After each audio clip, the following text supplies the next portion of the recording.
Ele está aí, aleluias. Ele está olhando para você, Ele está ouvindo você agora.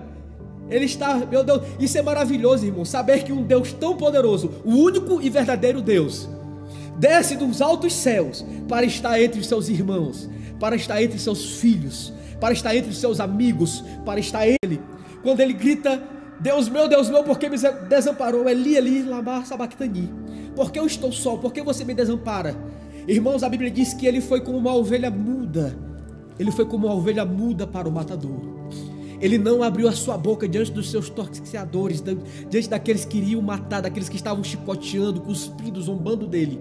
Ele não abriu a sua boca, mas naquele momento na cruz, ele não suportou, ele gritou, e ele disse: Deus meu, por que eu estou só? Por que você me deixou só? Porque eu estou desamparado.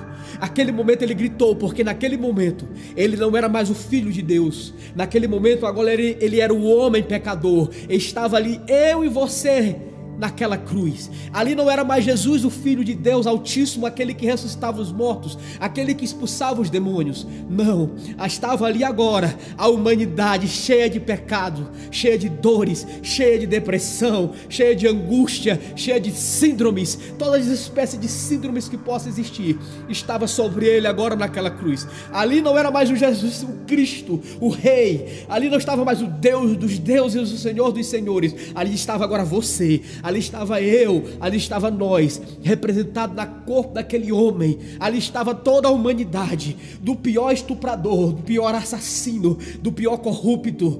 Oh meu Deus, estava todos ali, representado por ele naquela cruz. Ali ele estava assumindo o lugar que era meu e que era seu.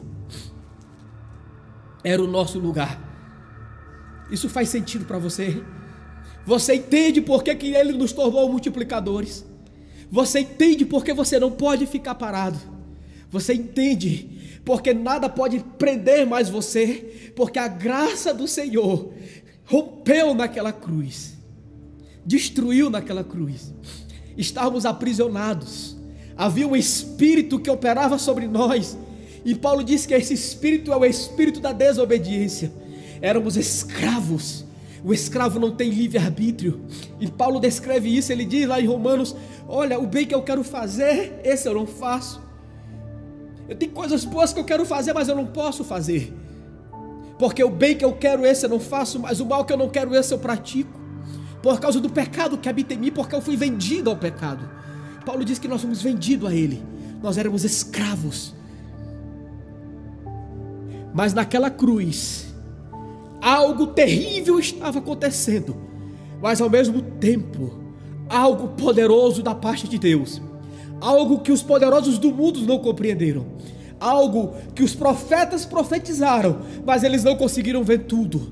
A Bíblia fala dos picos das profecias. Os profetas conseguiram ver os ápices da vida de Jesus. Eles viram a sua morte, eles viram a sua ressurreição. Eles profetizaram sobre a terra prometida, o novo céu e a nova terra, o sol da justiça, mas eles não conseguiram ver você. Eles não conseguiram ver a igreja, porque a igreja estava escondida, a igreja estava guardada. Eles olhavam assim para cima, eles viram os picos, mas a igreja não podia ser vista por eles, porque era um mistério que estava guardado no coração de Deus. O diabo achou que matando Jesus, ele estava destruindo mais uma vez os planos de Deus de resgatar a humanidade, mas ele não sabia que o plano de Deus estava sendo estabelecido naquela morte. Ele não observou as profecias, porque era dado a esconder isso a ele. Paulo diz que os poderosos do mundo não sabiam, porque se eles soubessem, eles não teriam crucificado ao Senhor da glória. Foi escondido para eles. Ele achou que estava fazendo o maioral, mas na verdade ele estava se destruindo, e o Senhor estava nos comprando de volta para ele. Aleluia. Pedro diz que não foi com pedras preciosas, não foi com ouro nem com prata, mas foi com precioso sangue. A sua vida foi comprada por vida. Por isso Paulo diz que ele é o nosso Cordeiro Pascual, aquele que foi morto para que pudéssemos ser livres. Ele morreu para que você pudesse viver. Ele conheceu a corrupção para que você não precisasse conhecer a corrupção. Ele se fez maldição para que você fosse livre da maldição. Ele se tornou pecado para que você fosse livre do pecado. Ele se tornou escravo para que você fosse livre da escravidão. Ele desceu ao inferno e pagou lá os nossos pecados para que você não precise mais ir lá. Ele ressuscitou para garantir que nenhum justo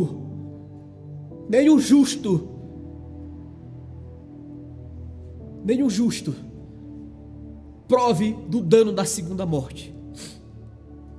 E aqui nós vemos a morte dele naquela cruz.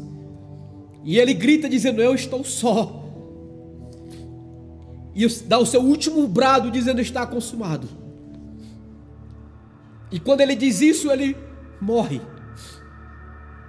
Nós conseguimos ver 3 dias. Nós conseguimos ver cravos em suas mãos, cravos nos seus pés. Nós conseguimos ver uma coroa de espinho em sua cabeça. Nós conseguimos ver pessoas zombando dele, dizendo: tu não é rei, tu não curava os outros porque não cura a ti mesmo, tu não livrou pessoas porque tu não te livra da cruz, tu não é o rei, desce daí, tu não és profeta, profetiza para ti mesmo. O mundo zombou dele, o mundo rejeitou ele, dizendo: nós queremos Barrabás, um assassino, um criminoso, mas não queremos este homem.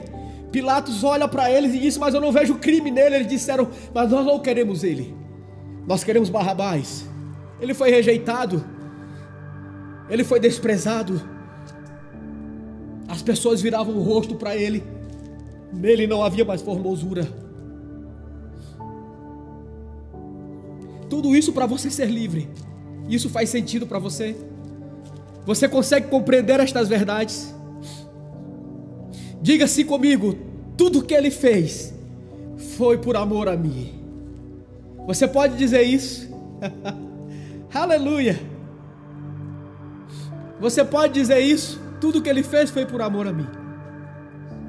Digita isso daí. Diga: tudo que ele fez foi por amor a mim. O mundo viu cravos em suas mãos, mas Deus estava vendo. O mundo viu cravos em seus pés, mas Deus estava vendo as suas, as minhas, as nossas enfermidades sobre eles, as nossas dores sobre ele.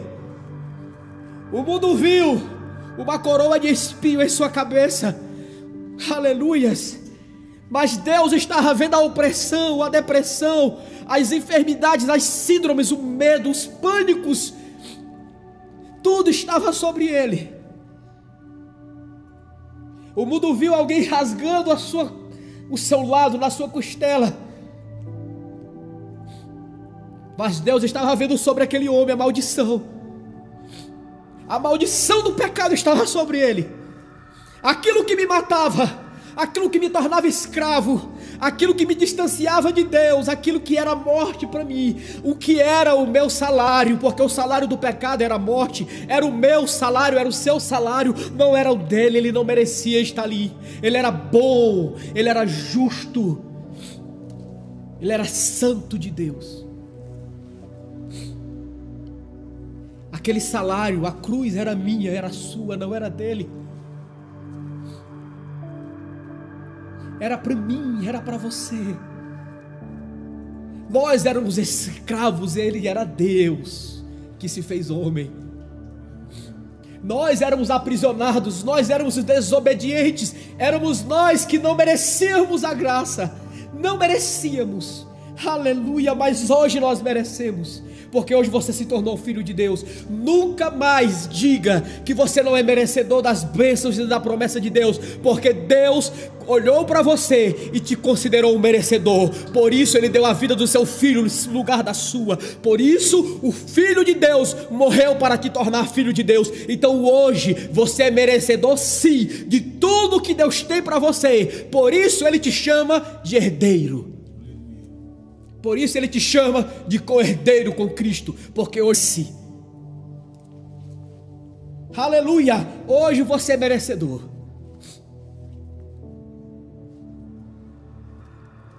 E a coisa era tão séria, irmãos, que ele falou várias vezes para os discípulos que ele tinha que morrer.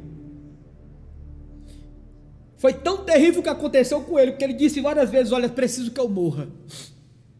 É preciso que eu morra e eu fique ali 3 noites, assim como Jonas ficou no ventre da baleia, no ventre do grande peixe. Mas foi tão terrível que os fizeram com Jesus, que os discípulos se esqueceram disso, se afastaram deles. Relato de 3 pessoas, eles não acreditaram, até que Jesus teve que aparecer no meio deles e censurá-los, dizendo: por que vocês